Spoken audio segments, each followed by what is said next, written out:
noite. Sejam bem-vindos ao seu, ao nosso Sabor do Saber.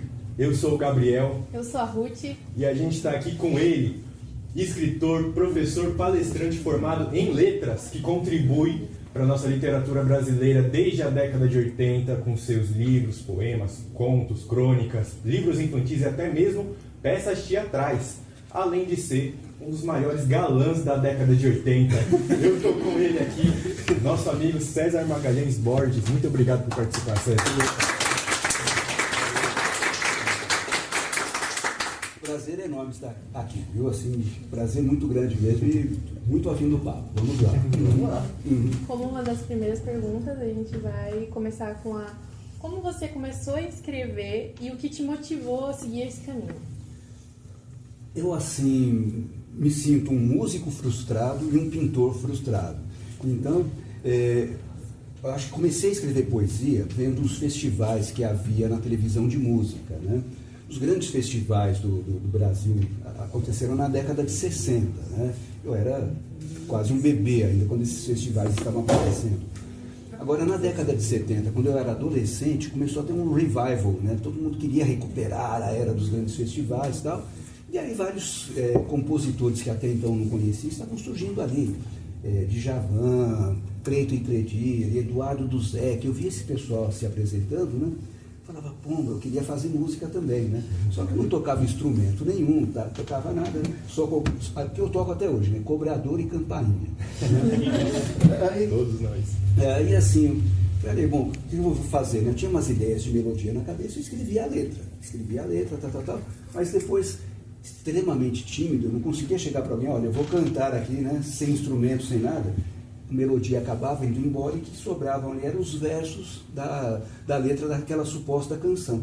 Foi aí que eu comecei a perceber que eu estava fazendo poesia, né? Então assim entrou assim meio que pela entrada assim da frustração, né? De não conseguir fazer música, mas fazer a letra, né? E aí eu percebi ali, né? E até hoje eu vejo isso, né? Letra de música, quando bem feita, tem muito de poesia. Com certeza. Qual estilo musical o senhor acompanhava? A MPB, né? E assim, o que foi desde sempre, desde berço, é o rock. Né? Assim, é o rock. Porque eu vim de uma geração assim, muito do rock. Né? Então, assim, quando eu era criança, eram os Beatles, eram os Rolling Stones, era The Doors, era, né? Pink Floyd. Raimundos veio bem depois. Raimundos eu já era adulto, mas eu curtia muito Raimundos. Eu cheguei até a conhecer o Caniço. Né? Que da hora, cara. É louco. Conheci assim, né? De oi, né? Não amizade, né? Não, isso não. Não, acontece. Quais foram os seus maiores desafios que você teve assim no começo da carreira? Os seus empecilhos? O grande, eu acho que até hoje, tá? Assim, é publicar um livro.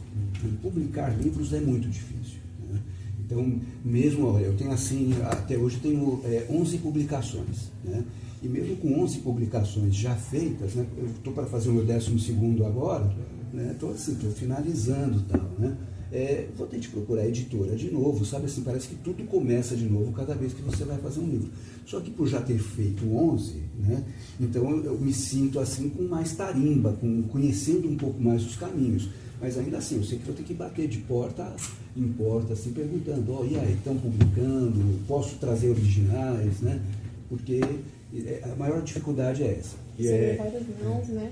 E é um dos maiores desafios. A gente tem escritores aqui, não só aqui nessa sala, mas na escola também, que passam por esse desafio. Porque eles têm uma ótima ideia, uma ótima escrita, um ótimo livro, mas eles não têm a noção, o conhecimento de como eu levo isso para alguém, sabe? Aí, é bem complicado também isso. Não é acessível publicar um livro. Eu gosto assim, muito da ideia das redes sociais, né? Então eu acho bacana a pessoa publicar. Só que eu acho assim, cuidado anterior é sempre bom.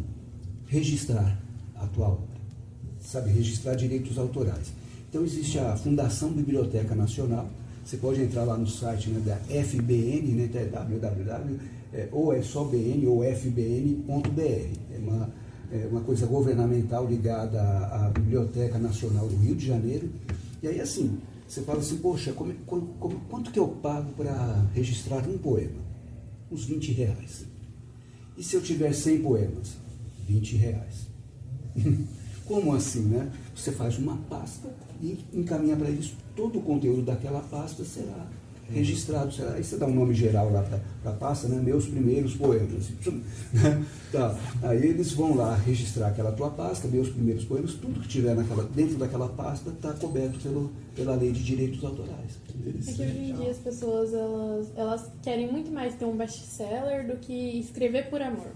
Tem muito disso. Todo mundo que quer postar, quer ficar famoso de uma vez, não tá querendo ter a caminhada até chegar até construir uma carreira, né? Porque mesmo nas redes sociais, assim, viralizar é algo muito difícil. Né? E eu fico desconfiado também que há alguns caminhos que não são muito honestos, né? Assim, então, de comprar seguidores, de ter robôs atuando, né? Jogar no tigrinho. E aí eu acho assim, né, você conseguir um caminho orgânico, né, um caminho passo a passo, tem muito mais valor. Depois você vai saber de onde é que veio aquilo. Né? Agora, você sempre soube que queria ser escritor ou foi algo que foi se revelando aos poucos? Foi se revelando aos poucos. Assim, quando criança, né, eu queria ser o que toda criança da minha época queria ser. Né? Queria ser astronauta, jogador de futebol da seleção brasileira, piloto de Fórmula 1, né? Queria ser essas coisas assim, que davam adrenalina e tudo mais. Né? E o escritor, agora o engraçado é o seguinte, né? Mesmo criança, sempre que havia algum evento na escola que alguém precisava ler poesia, eles me chamavam para ler poesia. Eu ainda não escrevia, mas eu era chamado para ler porque era um bom leitor, tinha boa dicção, tal, então me chamavam, olha, você lê esse poema aqui. Tal. Então eu estava sempre entre os meninos, meninas, tal, que apresentavam os poemas. Né?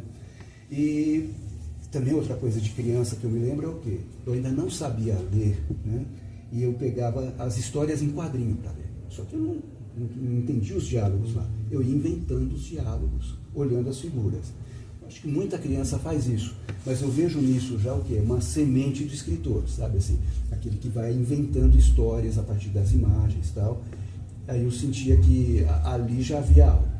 Mas assim, foi a partir de, eu acho que uns 15, 16 anos de idade, foi nesse episódio mesmo, de tentar escrever letra de música, que eu comecei a me entender, assim, como alguém que poderia escrever. Uma coisa que eu gostaria de falar também é o seguinte, né? A sensação que eu tinha quando eu lia, né, os primeiros livros, os clássicos da literatura, mesmo os clássicos da literatura infanto-juvenil, né, do tipo Júlio Verne, né, Viagens ao Centro da Terra, e essas coisas todas, eu ficava com a impressão, quando lia os clássicos também, você vai ler Machado de Assis, José de Alencar, tal, você fica com a impressão que a pessoa tem que comer uns 3, 4 dicionários, né, para depois começar a escrever. Que você fala, não, esses caras têm um vocabulário, um rebuscamento, uma coisa que eu, como adolescente, não tinha. Né? Até que me caiu um livro nas mãos do Fernando Sabino. Fernando Sabino, né, autor de crônicas, tal, mineiro, e a minha família veio toda de Minas. Quando eu comecei a ler o Fernando Sabino, eu falei, peraí, parece que são os meus tios contando história. Né? Sabe, pessoal, tudo de mim, era aquele mesmo vocabulário. Falei, peraí, se for por aqui eu consigo escrever. Né? Falei, então eu vou fazer com o meu vocabulário, com as minhas vivências, com as minhas coisas de Guarulhos. Né? Tal. E aí foi um caminho assim que eu comecei a perceber que daria para escrever, né? Sem ser artificial também escrever. A gente tem muitos escritores que são assim, né? A moça que escreveu O Quarto do Espelho, Carolina de Luz, ela escreve dessa forma também, que é fora dos dicionários, que é uma coisa mais dela mesma. Isso, né? Se torna mais acessível para tanto eu, você começar uma Até porque carreira. hoje em dia, se a gente pega para ler um livro mais antigo, muita gente não vai saber o que significa as perguntas, o que cada uma quer falar, quer demonstrar, né? Aí tem muito que são traduzidos para a linguagem de hoje em dia, mas perde totalmente a essência. Perde. Desde a sua infância, você sempre teve alguém te guiando, alguém te incentivando, ou sempre foi você por você? A minha família vem de um meio muito simples, né? As pessoas, eu acho assim que eu fui um dos primeiros da família a ter curso superior, né? Então, assim, o que eu agradeço muito é assim, né? Por exemplo, eu tinha alguns tios que eram autodidatas, né? Então você imagina assim que eles tiveram aquela educação, assim, eles chamavam na época de grupo escolar. Grupo escolar seria hoje você fazer o Fundamental 1. Né? Fundamental 1. Eles só tinham condição de fazer até o Fundamental 1. Para fazer o que seria o nosso Fundamental 2, havia um curso de admissão, que aí já dava um senhor estreitamento, né? E aí ia fazer esse curso de admissão e continuar os estudos só gente um pouco mais abastada, gente que tinha um pouco mais de condição financeira. Não era o caso da minha família, né? Assim, a família do meu pai, todo mundo trabalhando em construção civil, né? A família da minha mãe era gente de roça, de plantação, de colheita, né? Então, assim, esses meus tios mais velhos, né? Meu pai faleceu, eu era muito novo, então eu não tive esse convívio com meu pai. Meu pai, ele faleceu, eu tinha 4 anos de idade. Então, eu tinha mais o exemplo dos tios, aquela coisa toda. E um dos meus tios, assim, era um leitor, né? Voraz. E aí ele lia, assim, coisas assim que eu vejo que muita gente de um curso de letras hoje, né? Não leu o que esse meu tio lia, né? Ele lia Dostoiévski, ele lia Tolstói, sabe? Ele pegava literatura, né, russa, pegava literatura alemã, né? Pegava literatura assim, de vários povos e ia lendo. E a literatura brasileira ele conhecia muito bem.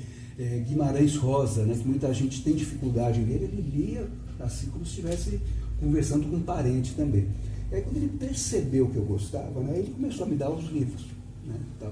Então foi assim, um dos primeiros incentivos que eu senti foi esse, né, assim, o pessoal da família, mesmo sem poder aconselhar, sem poder mostrar caminhos e tal. Ah, você gosta? Tá, né? Então chegava Natal, aniversário e me davam um livro de presente. Eu falava, que bacana, né? Então eu me senti incentivado dessa forma. Então foi bem recebido quando você chegou na sua família e falou, vou seguir carreira com isso. Engraçado assim, né? Como eu comecei a escrever ainda adolescente, muita gente da família achava que era mania, que era tal, que ia passar, né? Eu me lembro que a primeira vez que esse mesmo tio, né, me apresentou como poeta, eu já tinha mais de 30 anos de idade. Quer dizer, ele demorou para acreditar. Até porque não é muito valorizada a poesia no Brasil, né? Não é. Ah, eu lembro assim que eu participava de os saraus, na época eles chamavam de recital de poesia, né? Então muitas vezes eu saía num domingo à tarde para ir para um recital, a família toda ali almoçando ainda, tal, eu já saindo para ir para um recital. Eles ficavam assim, você vai ter jogo hoje. Menino estranho. Que menino estranho, exatamente. Eu tenho que perguntar. Não é do meu feitio fazer essas perguntas, mas aqui eu vou ter que perguntar. A sua família era corintiana? Rapaz, ó, assim, aí já vou contar assim, eu acho que já vou perder uma parte da audiência com o que eu vou falar agora, né? Que é o seguinte. Muito cuidado. Os meus tios mais antigos gostavam do Santos, porque eles viram o Santos do Pelé jogando, né? Então o Pelé conquistou, né, muitos torcedores do Santos, né? Um tanto de santistas. Aí um tanto de corintianos, né? E aí eu até fui muito fã o jogador do Corinthians também, que era o Rivelino, né? Então aquela geração do Rivelino e tal, muitos corintianos, mas que pegaram aquela fase da fila também, de 23 anos sem ganhar nada do Corinthians. E eu pequenininho, rapaz, eu vi a primeira academia, a segunda academia do Palmeiras jogando. E eu fiquei apaixonado pelo time do Palmeiras. Então, eu fui o primeiro palmeirense da família também. Uma família toda corintiana. A família corintiana, todo mundo de preto e branco, né? Santista, todo mundo de preto e branco. Corintiano, preto e branco. Aí do nada um pontinho verde. Um pontinho verde. Os palmeirenses aqui vão uma loucura com essa informação. Por favor, não se desinscrevam dos nossos canais. Por favor. César é um cara muito legal. Até o fim do podcast eu vejo o que eu consigo fazer. Pô, vamos lá, né? Agora, nos dias de hoje, é bem interessante saber como foi o início da sua trajetória, seus incentivos. Hoje, depois já com a sua bagagem de escritor, eu queria saber como que você lida com a inspiração. Tipo, você pega coisas do dia a dia, você tem um jeito de pensar, você tem um ritual seu que você senta, fecha o olho e imagina alguma coisa? Eu gosto muito do tema da inspiração. Porque para muita gente a inspiração não existe. Né? Para muita gente você não pode confiar na inspiração e tal. O que acontece? Né? No meio acadêmico, no meio universitário, né? Você tem muita gente assim que tem aquela mentalidade científico-materialista. Né? Então a pessoa acredita, né, no palpável, no concreto, no real. Né? E aí nesse meio é até muito comum você conhecer muitos ateus. Eu não tenho nada contra os ateus, porque muitos são seres humanos maravilhosos e muitas vezes mais generosos do que muito religiosos. Né? Tá. Então, o problema não está aí. O problema está no quê? A inspiração é algo imaterial. Né? Então, muitas vezes ela é colocada assim, quase que se fosse uma crença num anjo, num duende, em alguma coisa assim, como se você estivesse acreditando em algo que não existe no mundo real, concreto. A inspiração ela é abstrata, né? Só que eu acredito muito na inspiração. Eu vejo que se só estudo bastasse, né? Se só pesquisa bastasse, todo crítico de literário, todo teórico da literatura seria um grande escritor. E não são. Então, por quê? Porque existe algo assim, né, que é aquilo que a gente chama de a primeira centelha, né, o primeiro raio, né, algo assim que vem de imaterial, que você não sabe direito de onde é que vem, mas que sem aquilo você não faz a poesia, sem aquilo você não faz arte, sem aquilo você não faz literatura. Já atribuíram essa frase a Thomas Edison, ao Pablo Picasso, eu não sei quem é que falou a frase, mas é assim, né? Uma obra de gênio, ela é 5% de inspiração e 95% de transpiração. Né? E é claro, você sabe o quê? Né? Que a inspiração não virá se você não trabalhar. Então você precisa assim transpirar, você precisa estudar, você precisa ler. Né? Se você vai fazer poesia, então você precisa saber que poesia é feita de palavras. Então você tem que ser alguém assim que seja dedicado ao campo da palavra, ao estudo da palavra, mesmo que seja um estudo assim, que você não precisa fazer uma faculdade sobre isso, você precisa ser curioso sobre isso. Né? Então assim, você tem que estar ali, né, assim, convivendo no universo das palavras. Agora, na medida em que você lê, que você se dedica, que você escreve, a inspiração virá. Né? Porque a inspiração... Tinha um poeta americano chamado Ezra Pound. Vou falar o nome dele. Gastando inglês. Ezra Pound. Então, esse Ezra Pound, o que ele dizia? Né? Ele dizia que o poeta é a antena da raça. Né? Eu não gosto de pensar só que o poeta seja a antena da raça, né? Mas eu gosto de pensar que todo intelectual, que todo pensador, que todo sábio, que todo artista tem essa coisa da antena. O que é antena? O que é ser antena? É estar em sintonia. Né? É estar em sintonia. Então, assim, o que eu vejo é que, como artista, como poeta, como intelectual, como, né, sábio, qualquer coisa assim, você precisa estar em sintonia com a vida, porque é da vida que vem a inspiração. Com certeza. Né? Inclusive, a morte faz parte da vida. Ela faz parte da vida também. Né? Então, tudo que está na vida tem de ser matéria de poesia, matéria de arte, matéria de literatura, matéria de cinema, de música, do que for. Né? E a vida é uma das mais belas poesias, né? Já contadas. A gente não sabe como vai começar e como vai terminar. A gente fica assim, na verdade, tentando, de alguma maneira, assim, né? Achar um sentido. Exato. Então, assim, a tua busca de tradução da vida é a tua arte. Exato. Né? É muito bonito isso. Tinha um poeta também, o Ferreira Goulart, que ele falava assim, né? O fazer do artista é construir-se fora de si mesmo. Né? Então, vejo que a gente está o tempo todo buscando isso, né? Uma construção, uma tradução de si mesmo. Né? Porque o ser humano não é simples. Né? Viver não é simples. Então, a gente precisa, assim, de alguma maneira, se lançar para a vida. Né? Se lançar para a vida com essa sede, com essa fome, com essa vontade de entendê-la e de fazer o melhor que a gente puder fazer dela. Muito lindo isso. Porque é algo que... A inspiração, ela é algo que dá para se dizer que ela é 100% pessoal. Porque a minha inspiração pode não ser a do colega. Isso. Então, é algo que não dá para definir. A inspiração é algo que não é tipo um conjunto de experiências, um conjunto de vivências ou uma bagagem de livros. Ela é o que é. Vem de dentro e é isso. Engraçado assim, eu estava participando de uma, acho que foi sexta passada ou retrasada, foi sexta retrasada, de uma roda de discussão de literatura. Aí alguém lá, né, um dos participantes, escritor, pessoa que já tem livro publicado, tudo, né, perguntando, será que existe autoria de verdade? Será que a gente pode se dizer autor de alguma coisa? Porque se eu falo uma língua que não fui eu que inventei, se eu uso palavras que não fui eu que criei, se eu aprendo frases e essas frases vão parar no meu texto, será que eu posso dizer que eu sou o autor? Eu falei, dá para dizer que você é o autor, sim, né? Tem eu li uma entrevista uma vez do Milton Nascimento, né? Não sei se você estou aqui usando uma camiseta aqui de Paul McCartney. E estou tomando chá nessa caneca aqui. Bom, enfim.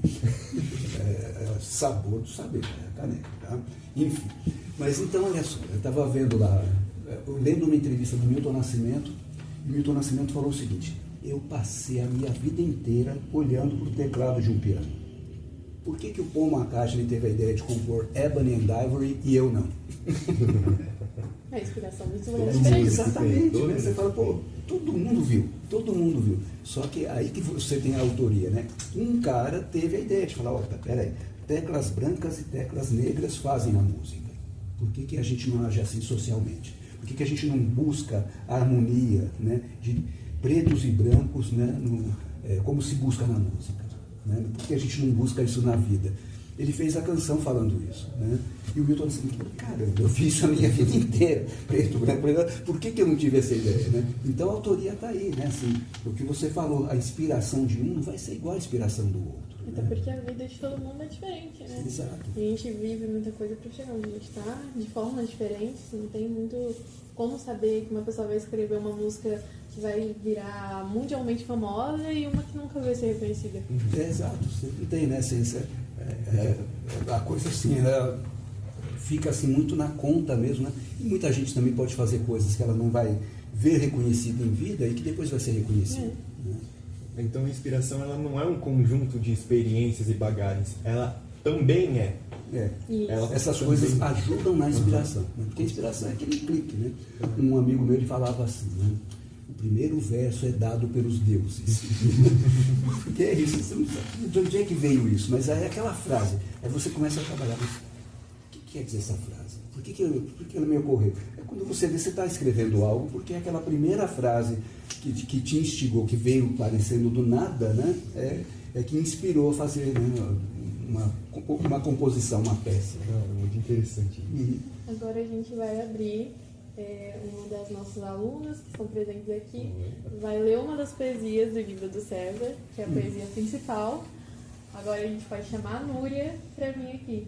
Sem Núria, sem estresse. Estou ouvindo, tá? Sem pressão. Tá bom. Eu escolhi a Baby.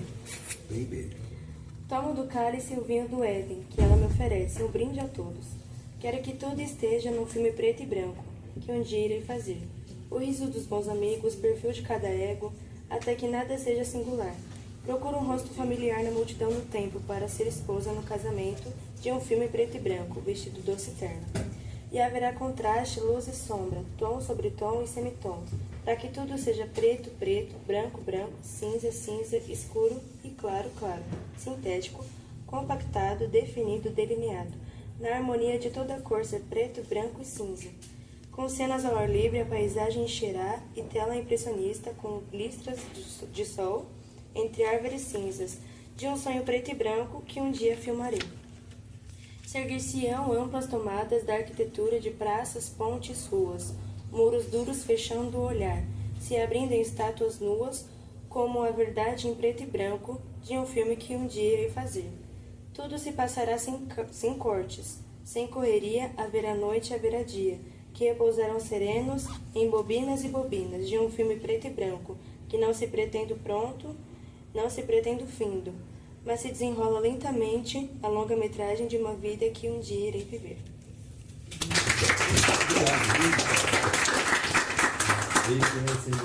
Esse daí é um poema muito lindo. Como a gente está falando de inspiração, deixa eu já aproveitar esse gancho. Eu não vou pedir para o senhor falar o que estava passando na sua cabeça, o porquê que você escreveu esse. Mas eu vou te pedir uma das inspirações para esse lindo poema. Deu um lindo. Qual foi? Eu estava assistindo um filme sobre a vida do Jim Morrison, né? Foi um filme feito pelo Oliver Stone, né, do The Doors e tal. E aí, ele, bêbado num bar, ele ficava conversando com os amigos e tudo que ele falava, não, isso aí a gente vai fazer um filme ainda sobre isso. Isso aí a gente vai fazer um filme ainda sobre isso. Né? Aí no final ele arremata, em preto e branco. Eu fiquei pensando, bom, a filmagem em preto e branco, né, ela é diferente, porque você vê que hoje todo mundo pode fazer um filme colorido. Por que alguns diretores ainda optam por filmar em preto e branco? Né? Porque o preto e branco ele dá mais destaque para os contornos, para as formas. né? A cor te desvia um pouco disso. Né? Então, quando você vê a cor grita, a cor chama a atenção. Né? Quando você faz algo em preto e branco, não, você está olhando para as formas só, porque não é a cor que está te chamando a atenção. É história. É a história, é a expressão. Né? Então, você vai assistir aqueles filmes mudos, por exemplo. Né? É interessante que alguém vai falar assim, eu vou colorizar esse filme aqui do Charles Chaplin. Como curiosidade, tudo bem, mas como peça artística é um crime. É um crime, por quê? Porque você fala assim, caramba, isso foi feito em preto e branco por uma razão. Né? Não é só pela época. Não é só pela época. Né? Então, assim, chega um momento que a fotografia e tal. Aí você vai ver uma atuação de um ator de filme em preto e branco, né? Tudo é muito carregado nas expressões faciais, na expressão corporal. Então você está prestando atenção a isso. Né? A cor não está te roubando nada, aí você está com o pensamento, a visão, os teus sentidos todos voltados, né? Para a mímica, para a pantomima, para a expressão corporal, facial. Aí teve um filme que eu acho que foi feito em 2015, que chama O Artista. Né? E eles fizeram um filme mudo em preto e branco. Né? E ganhou Oscar, tudo, né? Porque chama O Artista. Então, quem tiver interesse... Se quiser, aí, a recomendação do César. Recomendação, filme O Artista, né? E aí, claro, e ele pega bem aquela época do cinema, né? Que os filmes deixaram de ser mudos para ser sonoros. Né? Isso foi um choque, né? À época, né? Porque, você imagina, né? Muitos atores não confiavam nisso, né? Assim, que falar, pô, eu tenho que dizer, eu tenho que mostrar...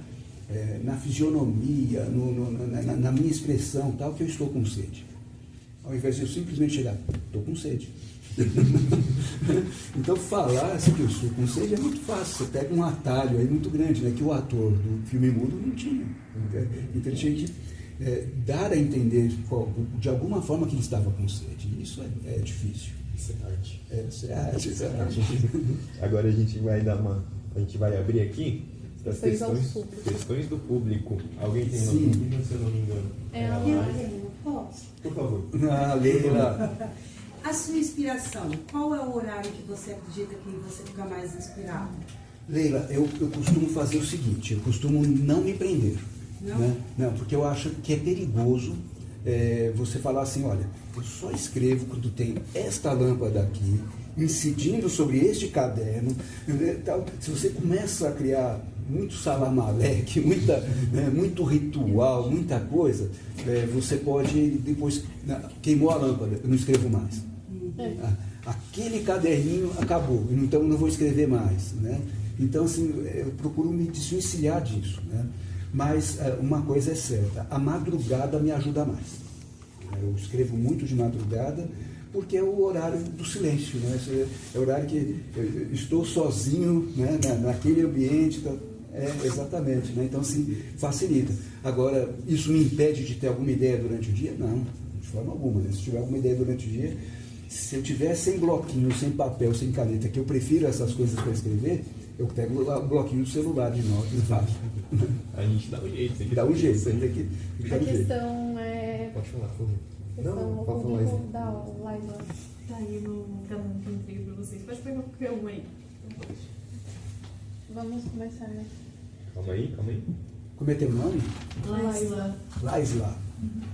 Posso fazer uma coisa, por favor? Você me paga.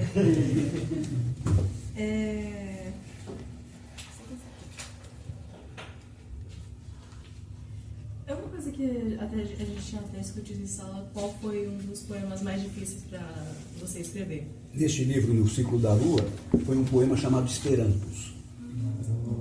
Eu gosto muito desse poema, mas eu demorei para acertá-lo. Eu sentia assim que ele não tinha um final bom, sabe? Alguma coisa estava faltando. Então ele ficou assim, eu imagino, uns 6 meses sem concluir.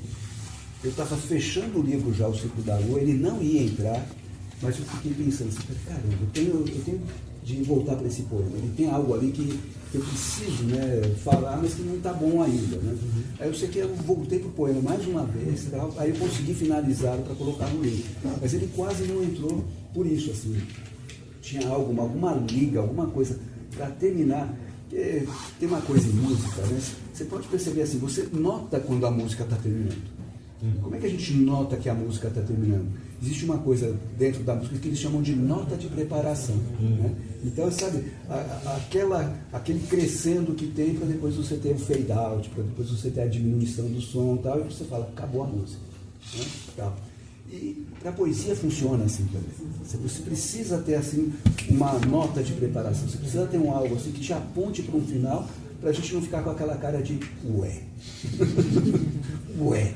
Então, eu sentia que estava faltando algo no Esperamos. Aí foi só na hora que eu encontrei isso, e demorou 6 meses mesmo para encontrar isso, aí o poema foi para o livro, né, mas foi um poema difícil, foi um poema que eu esbarrei nele, assim, tive dificuldade com ele por esses 6 meses. Eu consigo entender. Eu gosto de escrever, eu escrevo bastante. Eu tô até escrevendo umas histórias aí, tipo, tem uma parte que eu tô escrevendo pela 7ª vez, porque eu não consigo escrever direito essa parte. Sim, mas isso não é defeito de forma alguma, isso é virtude.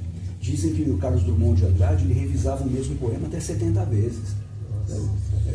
Então, assim, isso é uma virtude, porque o duro é a gente ser narcisista, né? Achar que tudo que a gente faz já está bom. Isso é lindo, está ótimo, está maravilhoso. Isso te distancia, né? A primeira pessoa a ser agradada com o que a gente escreve é a gente mesmo. A gente tem que se agradar. Se eu não estou satisfeito com aquilo, como é que eu vou pretender que outra pessoa goste? Né? Então eu preciso trabalhar naquilo até que esteja do meu agrado. Enquanto não está do meu agrado, não está bom. Né? Eu acho que você está certíssima. Voltou 7 vezes lá, está ótimo. Né? Se bom, eu vou voltar mais. 8, 9, 10, né? Até que fique você fala, agora ficou bom. Né? Agora só mexo no ano que vem. Isso já entra num assunto que eu queria muito comentar, não está no roteiro, mas eu tenho muito que comentar sobre o bloqueio criativo. Porque eu imagino que todo mundo aqui que já tentou escrever, já tentou, passa por isso, por um bloqueio criativo. Aí eu queria saber qual que é a sua estratégia, a sua dica para lidar com isso, se é algo que só deixar que passa, ou tem uma estratégia boa que funciona. Eu, assim, nunca, graças a Deus, né, nunca passei por essa seca, né, por essa crise criativa, mas sim, convivo com várias pessoas. Teve gente que na pandemia não conseguia escrever, né, porque precisava do mundo, precisava da relação com os outros para conseguir escrever algo. Então, eu entendia que a pessoa pudesse, né, não escrever nesse contexto. Né, mas aí, assim, a minha dica sempre é o seguinte, né, tá difícil, né, o negócio, volta pro rock and roll básico, sabe? Volta pro rock and roll básico. A gente tem assim, isso é cultural, isso é coisa assim muito do Ocidente, muito dos latinos, achar que escrever bem é escrever muito, e não tem nada a ver. Né? Você pode escrever coisas muito boas em 2, 3 linhas. Né?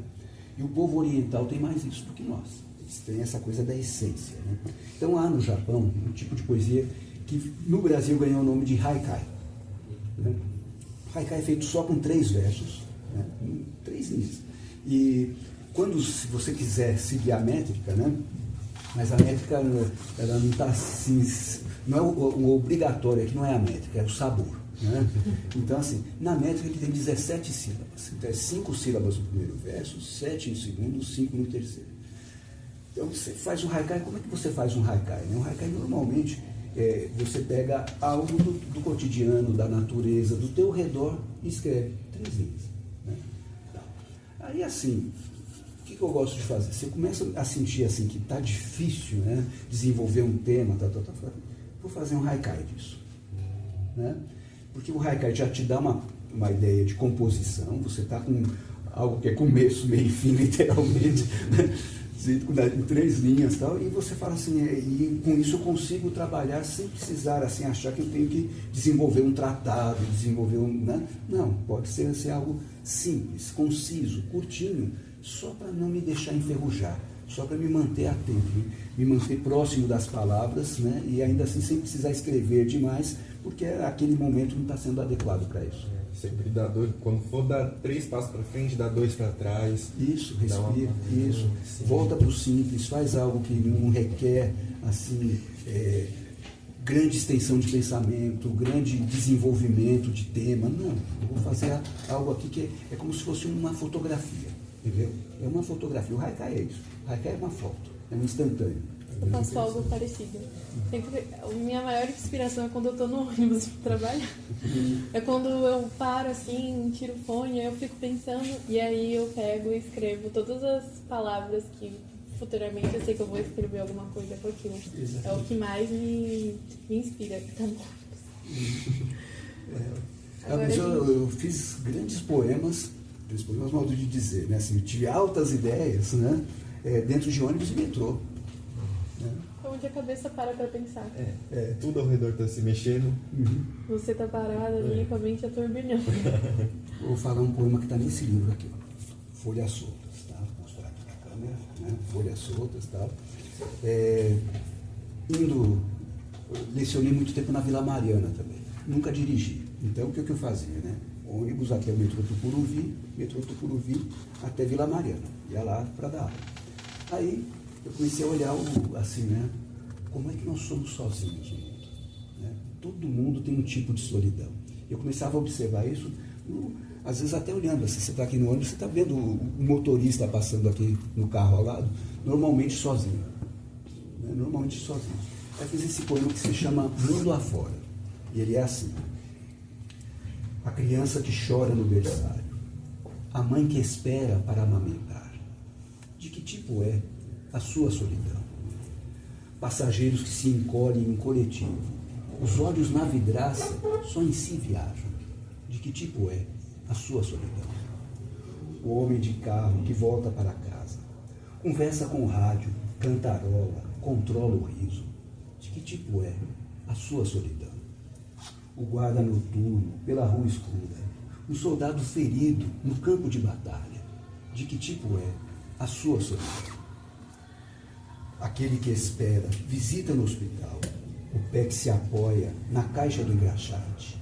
De que tipo é a sua solidão? Um idoso que mora na casa de repouso, um menor que ora em um quarto de orfanato. De que tipo é a sua solidão? A pessoa que não tem dinheiro para comer, a outra que não sabe direito onde gastar. De que tipo é a sua solidão? A demora para buscar o garoto na escola, o diário da menina, dúvidas que não têm resposta. De que tipo é a sua solidão? Um luminoso aceso pela madrugada, um homem que não compra e dorme na calçada. De que tipo é a sua solidão? Quem não ama e é amado. Quem anda vazio após o desencontro. De que tipo é a sua solidão? A mulher que vive só a meia-idade e a que foi deixada a só se pergunta. De que tipo é a sua solidão? A sina de quem nasce, vive, morre. Solitude, soledade, Eisenkind, loneliness. Como se traduz a sua solidão?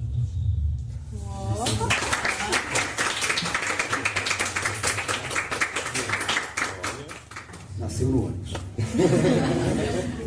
Isso me lembra que tem uma filosofia, entre muitas aspas, de Van Gogh, né? Sim. Que muitas pessoas falam sobre, que é quando sua mente estiver mais perturbada quando for, para você parar e olhar em volta. E é o que eu mais faço no ônibus, é o que mais me dá inspiração. Porque, eu só lembro dessa frase, eu só lembro de que cada passo da nossa vida vai levar a gente num futuro muito bom. A gente devia aproveitar até os mínimos segundos, sabe? Eu fico lembrando disso sempre. César, por favor, pode falar. Não, é que nós todos trabalhamos aqui com pontos eletrônicos, né? Sim, então, sim. Eu vi assim um ponto eletrônico. César, mostre seus livros. Exatamente isso. O senhor tirou minhas palavras da minha boca agora. Então fala, vamos lá. César, corta no 3. César, por favor, mostre seus livros para a gente. Tá com essa câmera ali. Fica legal, muito jóia. Então, olha, tá bom. Eu, assim, não trouxe todos, tá? Os meus 2 primeiros livros estão esgotados. Porque eu fiz os meus 2 primeiros livros, o Passagem e o Contrastes, na década de 80, datilografado, máquina de escrever. Né? Então, sabe assim, eu não queria tirá-los daquele universo, né? Eu não queria passar para o computador, né? E refazê-los daquele jeito que eles foram feitos também é difícil, né? Aí aqui está o meu terceiro livro, que é o Canto Bérico, né? Que é um livro de 1994. Tá? E aí ele foi o primeiro feito assim já na era do computador, com programa de editoração, tudo direitinho. Né? Então esse é o Canto Bérico, ele está na terceira edição, né? Sendo que todas as edições elas foram feitas com 1000 cópias. Né? Então é um livro que eu considero assim que ele vendeu bem. Né? Onde eu posso encontrar esse livrinho aí? Olha, além de comigo mesmo, né? Se você entrar assim, né, em sites do tipo estante virtual, lugares assim você encontra. Né? Tá aqui então, Canto Bérico. Lido e aprovado. Lido e aprovado, tá bom. Esse aqui é o... Ah, você está mostrando esse aí. É que algumas pessoas querem... Sim, muito bem. Aí, ó, este aqui é o Bolhas de Sabão, tá? Bolhas de Sabão é o meu primeiro livro infantil. Com ele também eu participei da minha primeira Bienal Internacional do Livro. Uhum. E esse livro aqui, ele foi lançado em 1998, mas quando foi em 2012, olha só, né? Então a gente fica pensando nisso, né? Como as coisas demoram às vezes para acontecer, né? Em 2012 ele foi adotado pela Prefeitura de São Paulo para as salas de leitura da Prefeitura de São Paulo. Então é capaz, assim, de, se alguém tem contato com as salas de leitura, né, do município de São Paulo, pode entrar lá e encontrar um Bolhas de Sabão. Né? Então tá aqui. Olha que bonitinho. Ele foi cortado redondo por causa do tema mesmo. E isso foi uma dificuldade, porque nenhuma editora queria fazer um livro redondo. Gente, que fofo. Primeiro infantil de sempre. Posso ver também? Pode. Deixa eu pegar essa obra de arte aqui. E aí... Achei muito bom, o formato combina perfeitamente. Engraçado foi o seguinte, ele foi ilustrado por um amigo meu chamado Lino José de Barros, né? E o Lino, né, alguém pode folhear esse livro depois e tem um desenhozinho do Lino no final. Quando você olhar o Lino, você pode dizer, eu vi o Lino. Né? Não. Fica muito musical essa frase, ele fica, eu vi o Lino. Esse é o Lino? Esse é o Lino. Não, esse é o César. O outro é o Lino. Eu vi o Lino. Pode passar? Pode passar. Claro, por favor. Né? Pode apresentar o próximo. Então, aí o próximo foi exatamente o Ciclo da Lua. Meu quinto livro foi o Ciclo da Lua. Eu lancei em 1999, né? E o que aconteceu com o Ciclo da Lua? Eu fiz a primeira edição sozinho, independente. Segunda edição, sozinho, independente.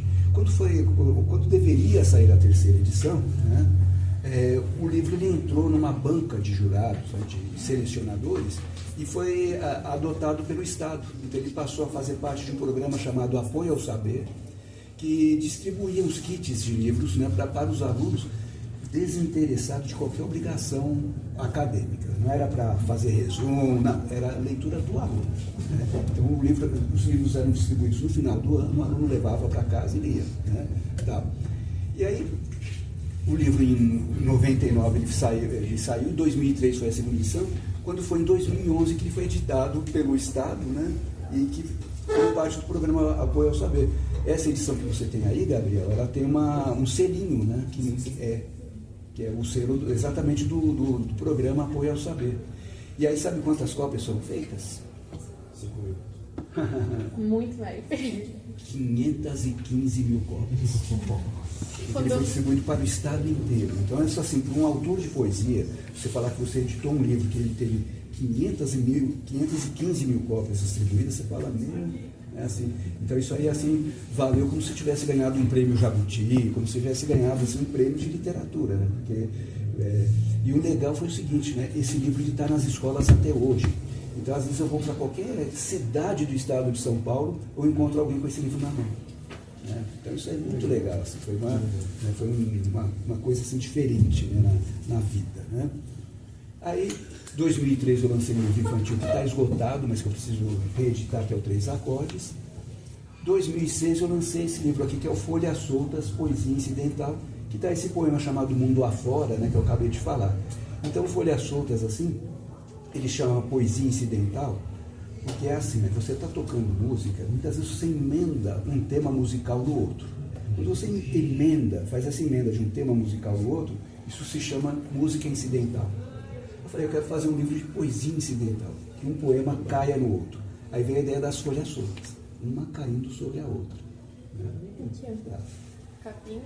Capinha, capa de... Quem quiser ver aqui, a gente pode passar ele também? Claro, claro. Capa de Alexandre Vilas Boas, um professor também, artista plástico, ele expõe muito por aí, né? Cara de um trabalho muito bom. Vamos passar para os universitários. Essa aqui, calma aí.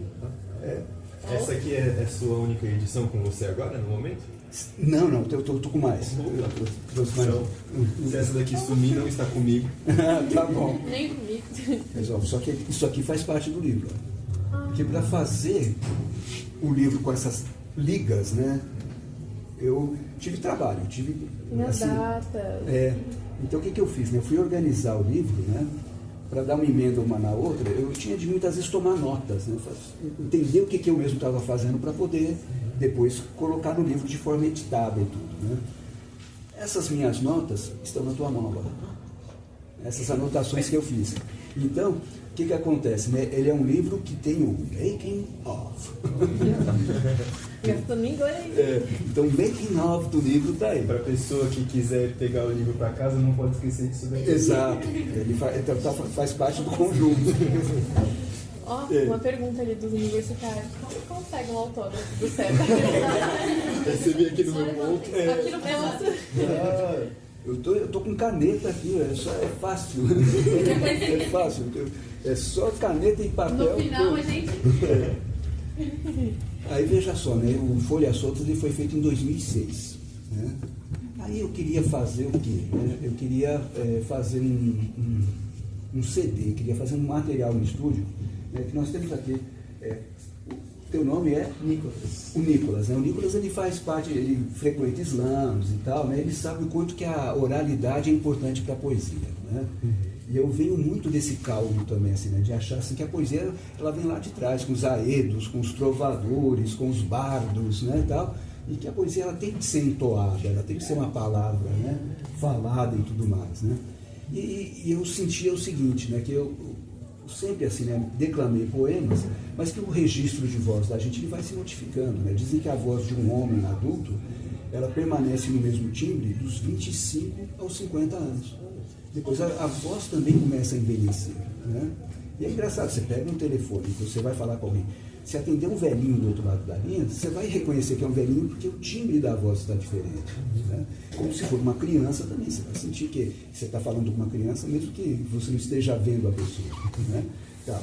E aí assim, eu falei, poxa, eu queria registrar tanto a minha voz quanto os poemas, né, que eu acho que são mais sonoros, né, dos que eu tinha escrito até então. Aí eu entrei no estúdio com um amigo, né, para nós fazermos juntos, ele ia ser o produtor, o cara que ia captar o som, que ia fazer as montagens e tal, né, e eu seria a pessoa a falar os poemas, né. E o que aconteceu, né? Isso que deveria ser assim um projeto de 6 meses, né, nós levamos alguns anos para fazer. Então foi de 2008 a 2012 que nós gravamos esse material. E aí saiu aqui, né, o Verso em Voz, que ele tem um CD junto, né? Então você pode escutar o livro, né? E aqui estão os poemas mais sonoros. E sabendo que a pessoa poderia escutar, a gente pensou o quê? Eu falei, é legal a gente aproveitar. Eu tenho uma voz para falar aqui agora. No estúdio eu posso fazer várias vozes, né? Então eu criei jograis, assim, né? No estúdio, em que eu fazia 18, 19 vozes diferentes eu mesmo, né? Então dava para conversar comigo, né? Mudando a voz e tudo mais, né? Dava para colocar efeitos sonoros. Opa, esse poema aqui fala do relógio, vamos pôr o relógio aqui, né? Tá. Esse poema tem chuva, tem não sei o que lá, vamos fazer efeitos de água, de trovões e tal. E aí a gente foi criando assim, essas coisas, além de melodias também, sabe? Com violão, com teclado, flauta, né? Essas coisas todas. Aí o livro ficou assim, né? Ele é um livro para ler, um livro para ouvir. Aí você vai falar assim, quem é que escuta CD hoje em dia? Né? Aí, Os universitários levantando a mão. Muitos jurássicos aqui. Pois é. Então nós colocamos o quê? De novo, eu e esse meu amigo, né, o André Mola, nós colocamos o livro hoje, ele está no Spotify e em todas as plataformas de Aí, música. ó, pra tá? quem Então, não quem ouve queria. CD, então é só entrar lá, né, colocar César Magalhães Borges e tal, né, e baixar lá, tá bom? Pra quem queria levar esse livro pra casa, tem no Spotify, rapaziada. Esse aí dá uma segurada, né? Bom, vou tentar ser mais rápido aqui na apresentação dos livros, né? Em 2016, eu lancei esse livro aqui, que é o Dicionírico, capa dura, né? Tá aqui, né? É o Dicionírico, Prosa, Poesia e Riso. Então ele é um livro indisciplinado, a única ordem que ele tem é uma ordem alfabética, por isso que ele é um dicionírico, porque no mais o onírico é o mundo dos sonhos, né? Então ele viaja pelo mundo dos sonhos. Essa é uma orelha, era para ser a orelha do livro, mas como o livro não tem orelha, ela virou uma orelha Van Gogh, que ela ficou cortada. Genial, genial, genial. E aí é um livro de humor, é um livro assim, porque eu sinto isso, né? Eu sou piadista por natureza, eu gosto de fazer trocadilhos, gosto de brincar. Ah, acho que do livro tá lindo, hein?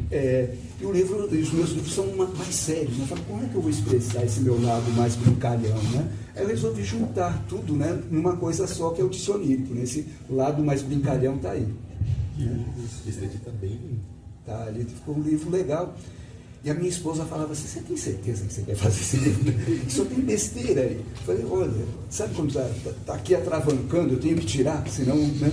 Esse daqui tem outras cópias por aqui? Sim, tem também. Tem. Algum dos universitários quer ver? Olha aí, né? E aí, assim, esse livro em 2017 eu ganhei um prêmio com ele, né?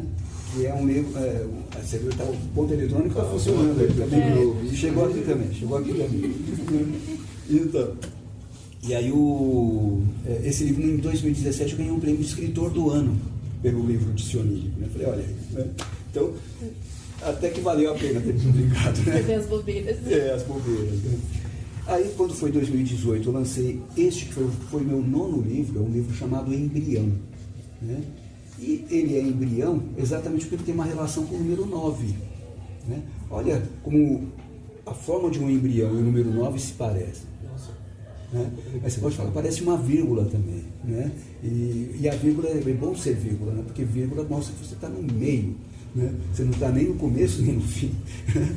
Então está ali, né? Então assim, aí o embrião é meu 9º livro. Eu falei assim, poxa, eu queria que ele se chamasse embrião porque tem uma relação com o número 9 meses de gestação. Eu fiz um livro com 40 poemas, que seriam também proximamente assim, de semanas de uma gestação, né? 38, 39, até 40 semanas. Aí eu queria que o livro fosse também assim, uma espécie de regressão. Sabe essas pessoas que fazem terapia, né? que por um processo de hipnose começam a fazer uma regressão, lembrar, né, de coisas do passado que ficaram ali apagadas, muitas vezes pelo inconsciente mesmo. A pessoa não quer lembrar de algumas coisas, só que às vezes não lembrar também dificulta a caminhada, né? Então a pessoa vai e faz uma terapia de regressão. Eu falei, olha, eu vou fazer uma regressão lírica. Então o livro começa assim, né? Como se alguém já tivesse morrido ou estivesse à beira da morte, que começasse a lembrar da sua vida madura, sua vida adulta, sua vida de jovem, de adolescente, de criança, até voltar ao embrião. Aí se você olhar a numeração do livro, você vai ver assim, ó, primeiro poema, página 105, aqui no começo, depois a numeração vai cair, você está voltando.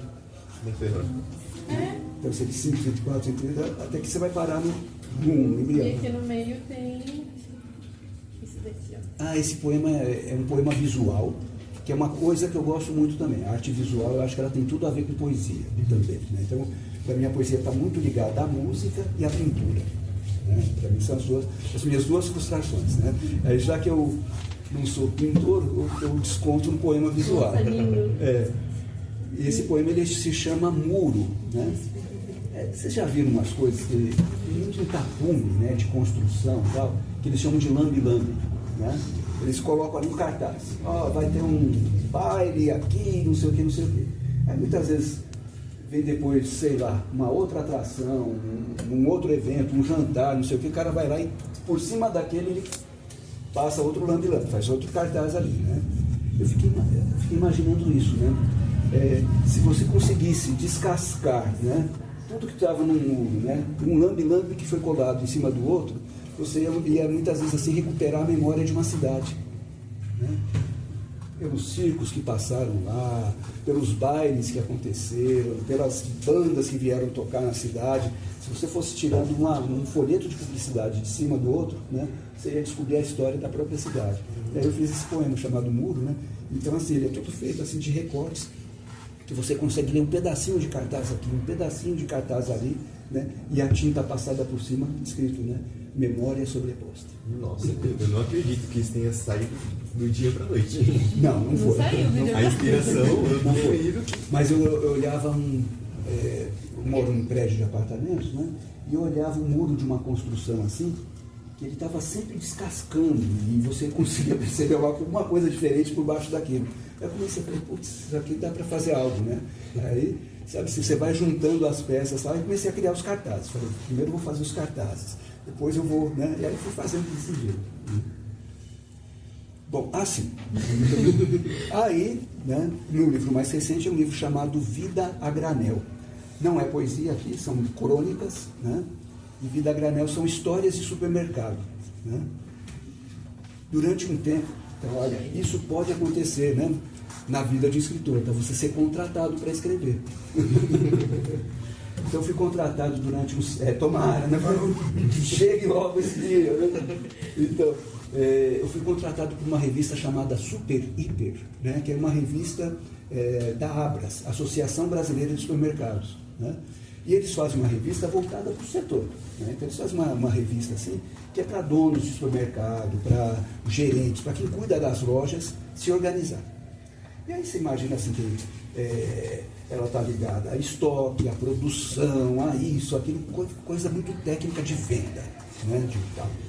E aí eles queriam o quê? Que a última página da revista sempre fosse uma crônica, para ter um refresco, sabe? Ter uma coisa leve no meio de uma revista que é muito técnica, muito pesada, tá, né?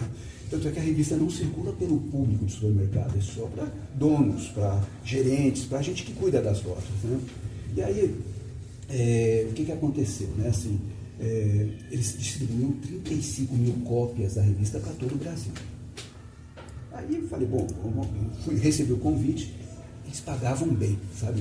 Eu me lembro que até hoje o dinheiro que eles pagavam era uma boa paga, era um bom dinheiro. Eles pagavam R$900 por crônica. Né? Então você fala assim, pô, vou ganhar R$1.000 fazendo uma crônica, né? Coisa que, entre aspas, assim, eu coloco o caderno aqui e faço, né? Então, eu falei, vamos lá, né? Falei, só que assim, a revista só saía uma vez por mês. Só saía uma vez por mês e tinha vários cronistas lá. Eu sei que nesse intervalo de 7 anos eu consegui emplacar umas 30 crônicas com eles. Só que havia um problema, a revista não circulava pelo público, só ficava ali no mezanino, né? Só para os chefes, só para os bacanas, né? E não rolava para as pessoas, para os funcionários do mercado, para ninguém, né? Falei, caramba, quando eu parei de escrever para a revista, falei, eu quero recuperar essas crônicas, né? Os direitos autorais estavam comigo. Falei, bom, sabe o que eu vou fazer? Vou fazer um livro das crônicas. Então é esse livro aí, né? São crônicas que eu publiquei pela Super Hiper, Vida a Granel. E por que esse nome, né? Vida a Granel? Você imagina o seguinte, você vai comprar açúcar no supermercado, você pode escolher pacote de 1 quilo, 2 quilos, 5 quilos, feijão, idem, tal, mas tudo ali já medido, né? Já pesado para você. O que é a venda a granel? É aquela venda que vem na saca, tem aquela, né, parece um copinho, né, que eles chamam de concha, né? Você pega a concha e você vai enchendo o teu saquinho. Deu 1.200, não importa, vou levar assim mesmo. Eu lembro do alho a granel. Então, o a granel é isso, essa venda solta, né, que você vai se servir, né? Eu queria isso, né, que a vida seja a granel, que a gente possa se servir da vida o tanto que a gente quiser, e não com pacotes já fechados. Nossa! Eu sei que essa pergunta é difícil, uma pergunta até covarde até, mas eu tenho que fazer. De toda essa sua trajetória, cada livro ele conta um pouco de você, da sua personalidade, dos seus momentos, mas qual deles é o que...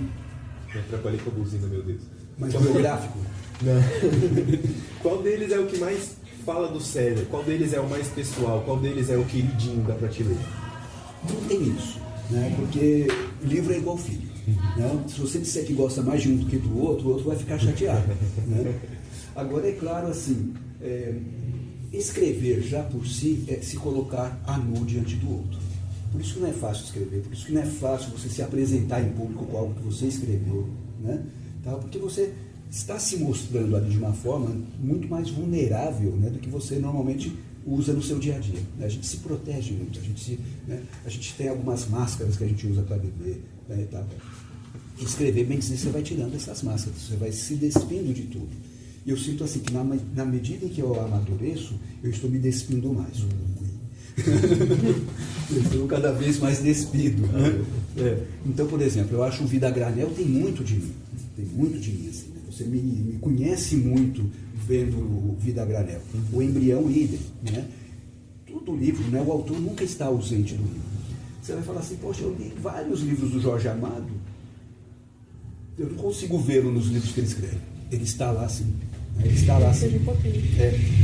Porque as religiões, né, afro-brasileiras estão lá nos livros dele. Né? A Bahia está no livro dele. Né? Então, assim, toda a relação dele com o mundo, né, virou a Bahia. Viraram aqueles personagens. Tal, né? Então, ele está lá no livro dele, mesmo que ele não fale, eu, Jorge, fui tal dia. Não, né? Não tem o eu, Jorge, mas você está vendo o tempo todo, né, que ele está representado no livro dele. Então, para mim, assim, todo autor está presente na sua obra, nem como não está. Chegou o nosso próximo poema? Nosso próximo poema vai ser um poema, eu não sei se vai ser um poema autoral ou do César, da nossa queridíssima Rebeca Alves.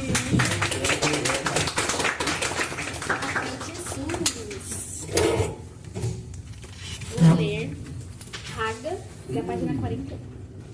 A lágrima rima, o mar e o sal, no sim do amor. O amor gira, o imã da sua saga, a gama da sua alma, a raga feita em lá. No mar de toda lágrima, no lar de todo riso. Raso e simples sim do amor. O mar no fundo é alga, e o ar se purifica. O mar no fundo é algo, meio lago, meio mar. E meio justifica seu sabor. Muito bom.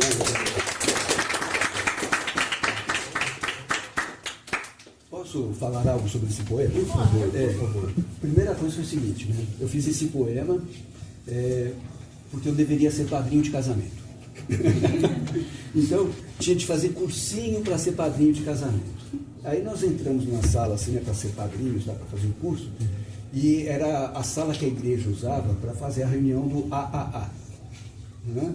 O AAA é para... Né, exatamente. Aí, eu ali, né, sentado, tal, eles colocaram uma coisa assim, né, metade de um rosto e uma taça aqui embaixo, e aquele rosto com os olhos, né, chorando ali, como se a taça fosse ficar cheia, né, das tristezas de alguém, porque vive né, conviver com alguém que qualquer vício, não precisa ser o alcoolismo, né, é sempre uma tarefa difícil para a família, né, para as pessoas próximas, tal. Então aquele desenho estava querendo representar aquilo, mas eu assim, né, minimamente ou totalmente desinteressado do curso de padrinho, né? Aí o que aconteceu, né? Eu comecei a pensar nas lágrimas que estavam caindo ali. Aí você pega a palavra lágrimas. Dentro da palavra lágrimas você tem sal. Pô, mas a lágrima é salgada. Olha que coisa interessante. Você tem mar. Caramba, o mar é salgado. Né? Aí eu comecei a tirar várias palavras. Aí, algo está dentro de lágrimas. Né?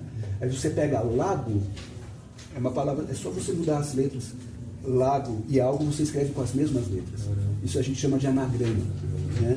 Então, aí eu fui pegando esse jogo assim, e raga também é uma palavra que está dentro de lágrimas. E raga é a música clássica indiana.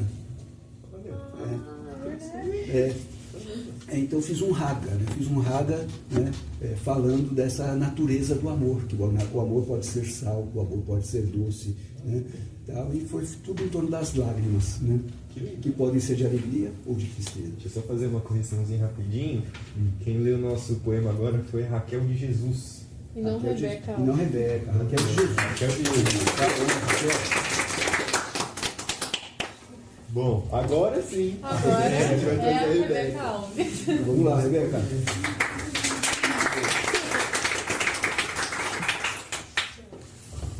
Estou curioso, né? Ai, já tô nervosa, hein? Ai, que pressão. Eu escolhi a Lua Nova. Eu confesso que ele me emocionou muito quando eu li a primeira vez. Eu chorei, tá? Opa, legal. Lua Nova. aura louca da sua íris, ira sempre além dos olhos, loiro halo brilha, é mel na ilha de seus olhos. Seiva de seus olhos, veias vibram em mim, sua luz sonora brilha além da hora em que me faz ouvir. No leipo leite de sua pele, deito em deleite e me vejo assim feliz, como nunca fui assim feliz. Mel no halo de seus olhos, na íris louca de sua áurea, me sinto a toda hora só feliz, como nunca fui assim feliz.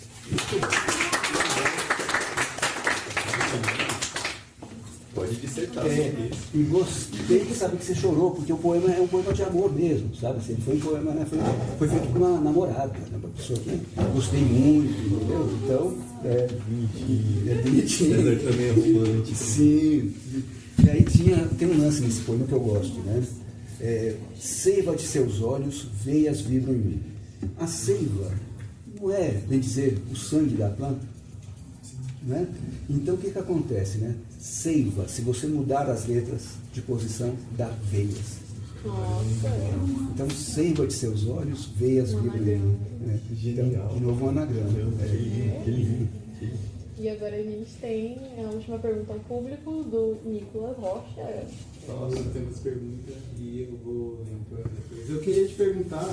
Vem pra cá, senhor. Por favor. A casa é Você sua. vai falar um pouco.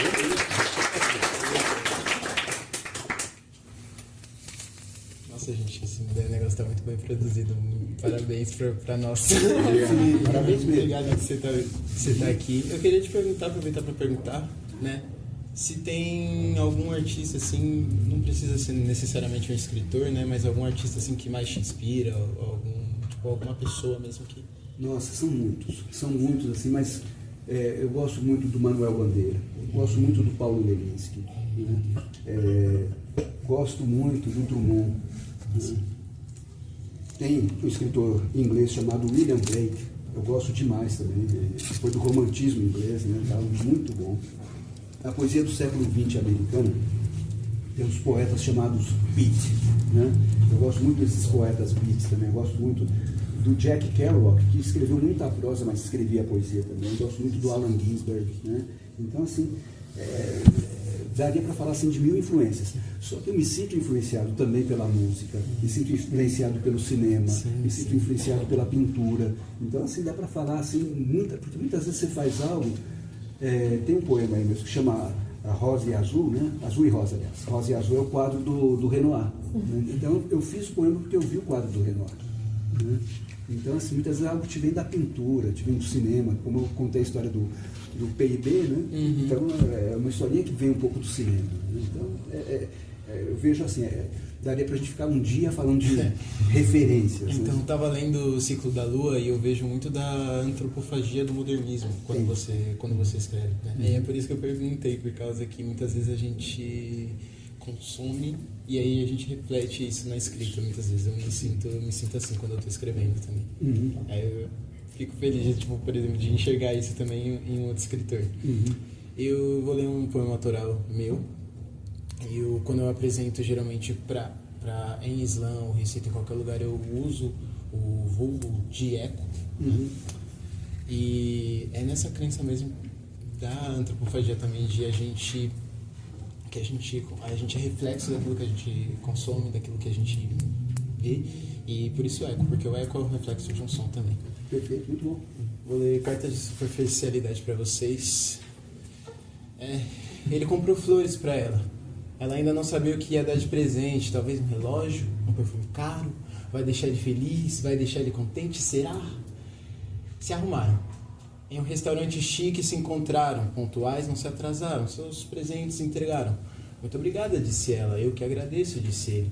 Na mesa reservada do restaurante se assentaram, em meio ao silêncio constrangedor, se entreolhavam. Desconversaram, jogaram conversa fora, falaram de tudo, do tempo, do vento, da hora, mas da hora eu sei que a conversa não estava. Da hora de ir embora e de nada valeu o encontro. Quanto ficou? Ela perguntou. Relaxa, quanto eu pago? Ele respondeu. É bem caro, se quiser a gente racha. Ela retrucou, mas ele respondeu. Relaxa, eu pago, flor. Constrangedor no mínimo. Pouco se disse, mas muito se falaram e você me vem com flor. Apelido carinhoso. O trocadilho foi proposital? A dúvida ficava. Os taxistas chegavam e acabou-se o encontro. Encontrou esse que foi fútil e não passava disso. Ela gostou das flores, mas o amor não floresceu. O lindo jantar à luz de velas, mas nenhuma chama acendeu. A comida pelo menos era boa, apetitosa, encheu, mas era fútil e não passava disso. Ele já tinha um relógio, mas vai vender outro. O perfume ele achou muito forte, colava ao corpo. Podia ser mais discreto, mas gosto é gosto.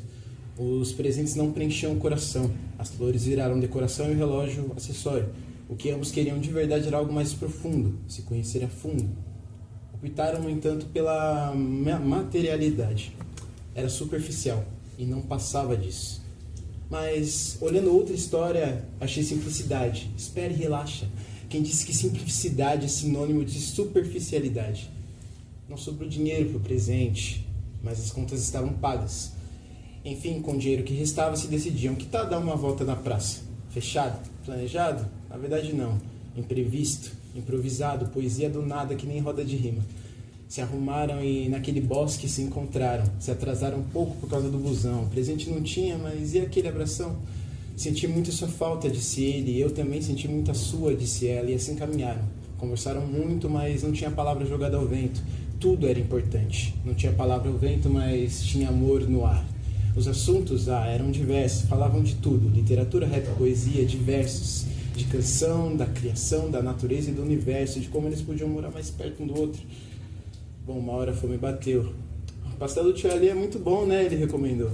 Eu lembro bem. Pede caldo de cana, ele exclamou. A conta a gente racha e você me dá um pedaço do seu, concluíram juntos. E entre mordidas o assunto não acabava.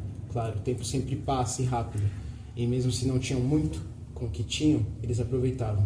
Verdadeiramente se amavam.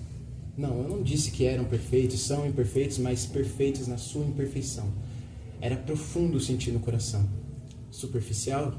Não, era muito mais que isso. Obrigado.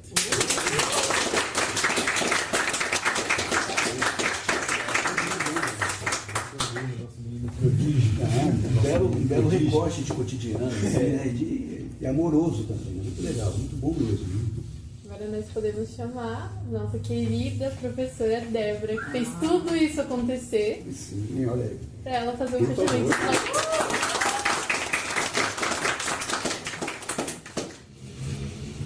Dizer a minha felicidade de ter o César aqui comigo. Já são, assim, muitos anos, né, César, que a gente tem compartilhado a poesia, o amor ao livro. E a gente acha a conta, né? E quando eu vim aqui para essa escola, né, eu pensei um monte de coisa de fazer com os alunos, aí os professores me deram esses nomes. E eu fico muito feliz de ter começado esse ano já com um grupo tão legal, um grupo tão criativo. E olha, quase nada eu fiz, né? Fui juntando os talentos aí para a gente ter essa noite maravilhosa. E quero agradecer também a direção, né, da Escola Erdani Furini, o Anderson, o Luciano, que é o nosso coordenador, a Leila, que acreditaram no nosso trabalho.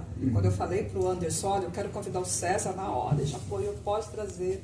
Falei isso para o Luciano do meu sonho, né, de fazer uma sala de leitura produtiva, onde realmente, né, isso daqui seja verdade, né, o sabor, do saber, de você pegar um livro e degustar, como é bom ouvir poesia, não é? Quanta coisa bonita a gente ouviu aqui hoje. E é uma coisa natural. Viu como foi natural? Foi muito melhor do que a gente planejou. Por isso que eu gosto muito de trabalhar com pessoas. É sempre melhor do que aquilo que a gente imagina. Então, muito obrigada por ter vindo. Obrigada a todos vocês que acreditaram no nosso projeto e vamos para lá.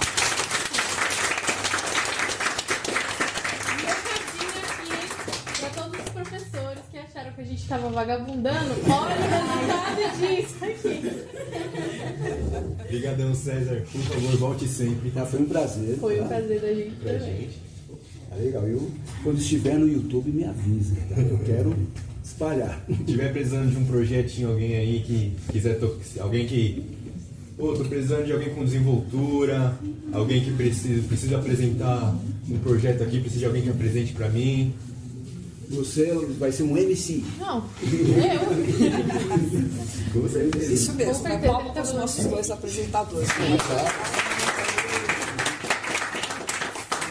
Vou colocar aqui rapidinho, vou aproveitar que a gente está pegando aqui, já está falando bastante. A gente usou o Ciclo da Lua, especificamente na trilha, né? Pra fazer o nosso curta. E assim que sair também, a gente vai compartilhar com você. A gente estava trabalhando, a gente se sentiu muito inspirado pelo livro. E eu acho que a gente conseguiu fazer um trabalho bem bonito, né? A gente está aqui olhando. Estou assim, ansiosa para ver. Uma lembrancinha para você. Opa, obrigado. Os bombons aqui é o nosso empreendedor Gabriel que fez.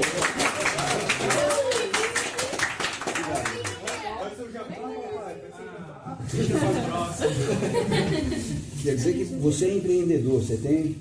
não, a gente vai fazer... Olha Bombons só. caseiros. São trufas aqui, né? Isso. Muito bom. Né? E aí, qual é o telefone para quem quiser encomendar? Vem aqui. Já que, né? É o moço das fotos dele. Vou querer essa foto. Com licença aqui, né? Bom, pra você que quer seguir meu trabalho, acompanhar lá os trabalhinhos que eu faço na rua, que eu vendo na rua também, eu vendo nos comércios aqui na região, sobremesas do Chaves, e o telefone para pedir para quem mora aqui na região perto é 9618 60536. E muito obrigado. Fala mais de uma vez. Mais uma vez. Mais uma vez? Beleza, então. 9618 60536. Fechou? Obrigado, viu? Vamos fazer o encerramento oficial agora? Gente, muito obrigado por acompanhar todo esse podcast, essa trajetória, esse projeto aqui. Espero que esse projeto dure bastante e que a gente traga mais convidados para cá. Tem muitas mais edições. Com certeza. Esse é o projeto Sabor do Saber, espero que vocês tenham gostado. Por favor, deem o seu feedback pra gente. Não parem de seguir porque o César é palmeirense. E a gente volta numa próxima. Muito obrigado por acompanhar.